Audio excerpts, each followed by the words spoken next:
कहते हैं ना कि शरीर के जो घाव हैं वो भर जाते हैं, लेकिन जो दिमाग के घाव हैं या जो मेंटली हमें जो पेन मिला है वो भरना बहुत ही मुश्किल हो जाता है। और ख़ासकर जब हमने कुछ ऐसा खो दिया हो जो हमारे लिए बहुत ज़्यादा इम्पोर्टेंट है। Hello friends, welcome back to my channel. और आज मैं आपके साथ में कुछ कमेंट्स शेयर करने वाली हूँ और आपको दिखाने वाली हूँ कि मतलब कितने ज़्यादा जो है वो अभी तक जो है वो कमेंट्स आ रहे हैं और कितने ज़्यादा पेनफुल होती हैं ये चीज़ें जब हम इनसे गो थ्रू होते हैं। देखिए कुछ कमेंट्स हैं जिसमें बोला गया है कि मुझे कि मैं जो है उनकी आईडी मेंशन नहीं कर रही हूँ, क्योंकि देखिए मेरे लिए भी मेरे सब्सक्राइबर की जो प्राइवेसी है वो मेरे लिए प्रायोरिटी है इस वजह से। लेकिन मैं आपको दिखा रही हूँ। देखिए एक सब्सक्राइबर ने बोला है कि उनका जो है ना बेबी होने के बाद उनको पता चला कि बेबी जो है वो हाई रिस्क है और अब जो है वो बहुत ज़्यादा परेशान है। सिर्फ वो परेशान नहीं है, बेबी भी परेशान है।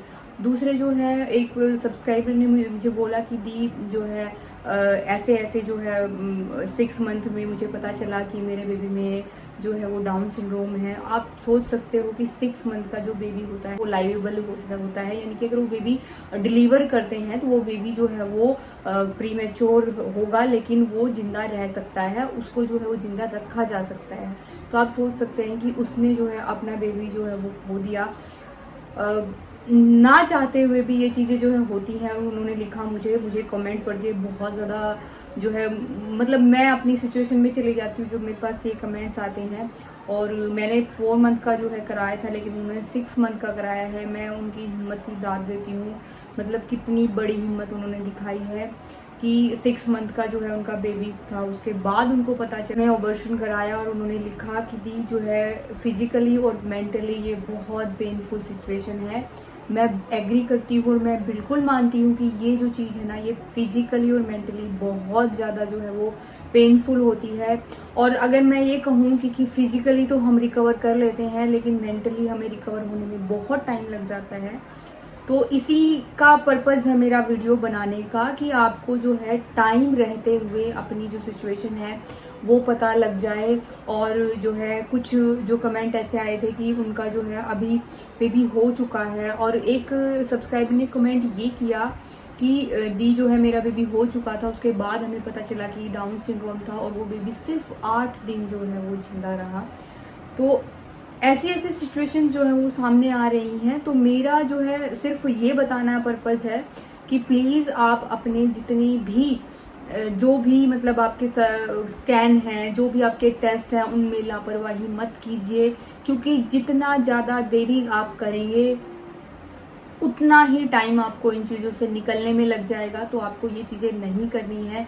आपको बहुत ज़्यादा जो है अपनी प्रेगनेंसी में जो है वो अलर्ट रहने की ज़रूरत पड़ती है, क्योंकि आजकल ये चीज़ें है ना बहुत ज़्यादा बढ़ रही हैं। बहुत केसेस ऐसे आ रहे हैं, मतलब मैं जहाँ तक देख रही हूँ 10 में से जो है ना 2 केस तो कम से कम ऐसे आ ही रहे हैं जिनके कुछ ना कुछ कॉम्प्लिकेशंस आ रही हैं। सिर्फ मेंटली नहीं, फिजिकली भी कुछ ना कुछ प्रॉब्लम आ ही रही है कि उनको या तो जो है बेबी में कुछ डिफेक्ट आ रहा है, या मदर की जो फिजिकल हेल्थ है या उसको जो है कुछ प्रॉब्लम आ रही है। तो प्रेगनेंसी को जो है ना आपको अपनी हेल्दी रखना है। और सबसे बड़ी बात है, आपको अपने जितने भी टेस्ट हैं, जो भी आपके डॉक्टर आपको बताता है, किस स्टेज पे क्या बताता है, वो तब आप कराएंगे जब आप डॉक्टर के पास जाएंगे। देखिए बहुत सारी सिचुएशन में ऐसा होता है कि कुछ टाइम तक तो लोग जाते ही नहीं है। जैसे कि मेरे साथ क्या हुआ था ना कि जब मैंने ये चीज़ शेयर की, क्योंकि मैं अकेली रहती थी, तो कुछ लोगों ने मुझे बोला था कि नहीं ये चीज़ें शेयर मत करो क्योंकि किसी की नज़र लग जाती है, ऐसा कुछ हो जाता है। लेकिन आज के टाइम में आपको इन चीज़ों को वो नहीं करना है। आपको ठीक है आपको शेयर नहीं करना, लेकिन आपको डॉक्टर के साथ तो शेयर करना ही पड़ेगा, डॉक्टर को तो आपको दिखाना ही पड़ेगा। तो हुआ क्या कि मैंने जो है वो अपने घर में जो मेरी मदर इन लॉ थी उनको उनके साथ शेयर किया। और उन्होंने जो है ना मतलब मैंने और मेरे हस्बैंड ने डिसाइड किया था कि उनको ये बोलें कि अभी जो है किसी के साथ ऐसा कुछ डिस्कस ना करें, क्योंकि हम भी मानते हैं कि ऐसी सिचुएशन हो सकती है, किसी की नज़र लगना, ये लगना, वो लगना। तो उन्होंने क्या कहा कि उन्होंने क्या अपने घर में सबको बता दिया। तो मेरी जो सिस्टर इन लॉ है वो बोल रही हैं कि अभी कोई मतलब जैसे हमारा प्री अल्ट्रासाउंड होता है जिसको हम प्री अल्ट्रासाउंड कहते हैं, या अर्ली जो स्टेज का जो अल्ट्रासाउंड होता है वो जो 6 से 7th वीक में हमें करवाना पड़ता है।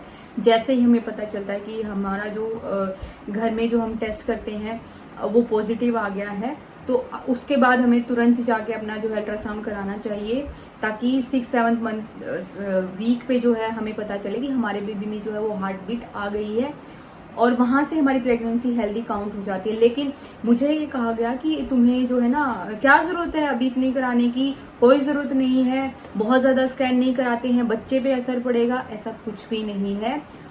अल्ट्रासाउंड में बच्चे पे या मदर की हेल्थ पे कुछ भी फर्क नहीं पड़ता है, वो एक्सरे नहीं होता है, उसमें साउंड्स के थ्रू जो है ना आपकी हेल्थ का पता लगाया जाता है, आपके बेबी की हेल्थ का पता लगाया जाता है।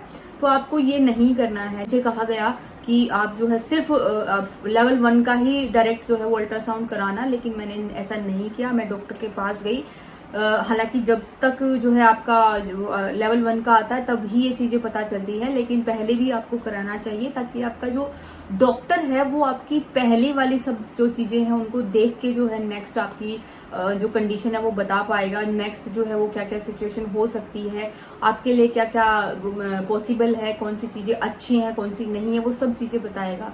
तो जो चीजें हमें बाद में फेस करनी पड़ती हैं तो हमें उसको अर्ली स्टेज पे अगर हम फेस कर लेते हैं तो मैं तो ये चाहूंगी कि ऐसा कुछ फेस करना ही ना पड़े आप लोगों को। लेकिन फिर भी अगर इन केस अगर हो जाता है, क्योंकि देखिए कुछ भी हो सकता है, हमारी जो लाइफ है वो सर्टेन नहीं है, कुछ सर्टेन नहीं है, तो ऐसा कुछ भी नहीं है। तो आजकल जो है ना मतलब हमें जो है ना इतनी सारी चीजें ध्यान देनी पड़ती हैं, तो आपको ये नहीं करना है कि हाँ जी मैंने कंसीव कर लिया है अब मैं घर पे बैठ गई हूँ। कुछ लोग तो मैंने देखे हैं कि सीधा डिलीवरी के टाइम पे ही डॉक्टर के पास जाते हैं। तो डॉक्टर बताइए आप कि वो क्या बताएगा उनको देख के, उनको XYZ कुछ नहीं पता होता है, सीधा डॉक्टर के पास डिलीवरी के टाइम पे जाते हैं। अब डॉक्टर क्या करेगा, अब डॉक्टर को यही नहीं पता कि उसकी पहली सिचुएशन क्या रही है। वो उस ऐसा टाइम होता है कि ना तो उसका अल्ट्रासाउंड कर सकते हैं उस टाइम पे, क्योंकि वो पेन में रहते हैं। तो आपको प्लीज ऐसा नहीं करना है। मेरी ये वीडियो बनाने का मकसद सिर्फ इतना था कि आपको टाइम रहते हुए अपनी सारे डिसीजन लेने हैं, ताकि उन चीजों से आपको बाहर आने में बहुत ज्यादा टाइम ना लगे। क्योंकि देखिए 6 मंथ 8 मंथ या पूरी प्रेगनेंसी निकल जाना ये एक बहुत बड़ा फेज होता है आपके लिए, और उसको बहुत ज्यादा टाइम लग जाता है उससे बाहर आने के लिए। ये जरूर आपने सुना होगा कि जो टाइम है वो सारे जो है वो घाव भर देता है, लेकिन जितना ज्यादा टाइम आप किसी चीज के साथ रहते हैं उतना ही ज्यादा टाइम आपको लग जाता है उस चीज से निकलने में। तो आपको ये जरूर ध्यान देना है कि आपके जितने भी अर्ली प्रेगनेंसी के जितने भी टेस्ट है, जितने भी स्कैन है, वो प्लीज आप टाइम से कराएं, ताकि ऐसी कोई सिचुएशन जो है वो आपके सामने ही ना आए कि आपको जो है बहुत ज्यादा कुछ चीजें जो है वो फेस करनी पड़े। तो वीडियो अगर हेल्पफुल लगी हो तो वीडियो को लाइक करें, अपने फ्रेंड्स के साथ शेयर कर सकते हैं। इससे रिलेटेड अगर आपके कोई भी क्वेश्चन होंगे तो आप कमेंट बॉक्स में कर सकते हैं। मिलते हैं नेक्स्ट वीडियो में, तब तक आपका और आपके होने वाले बेबी का ख्याल रखें। Stay healthy and bye bye.